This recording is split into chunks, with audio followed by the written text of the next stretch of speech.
Hi everyone, I'm Anubhav.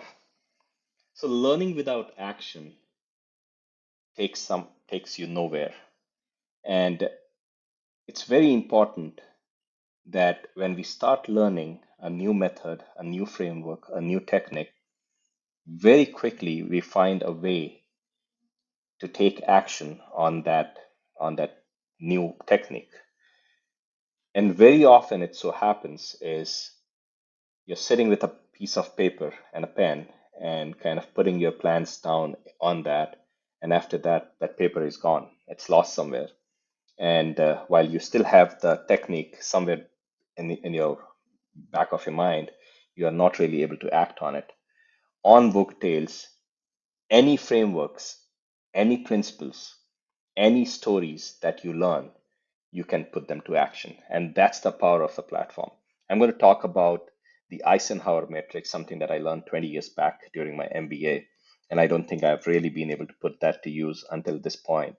And this came up on this new reading that I had on the five types of wealth, where Sahil Bloom brings various components and frameworks together beautifully uh, through his own narrative, a very well stitched narrative.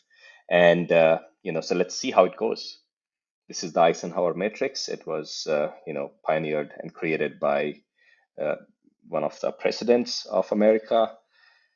What does it talk about? It talks about how do you spend your time on your priorities in terms of the importance and sense of urgency. You can read a little bit further about each of these topics through the details that you have in this document, but that is not where the frameworks should end. The framework should end with your ability to take an action on it. And if you look at this framework now, there's a folder.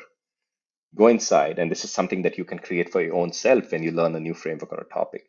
And here we are, ready to go.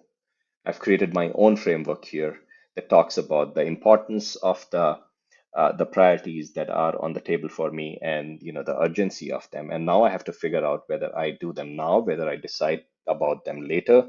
I need some more time, or they are things that should not be part of my list, or they should be delegated. This is the best way to build your frameworks and learn from them and put them to action and keep track of them. This can be done for individuals, this can be done for organizations, this can be done for small teams as well together. So that's a wrap.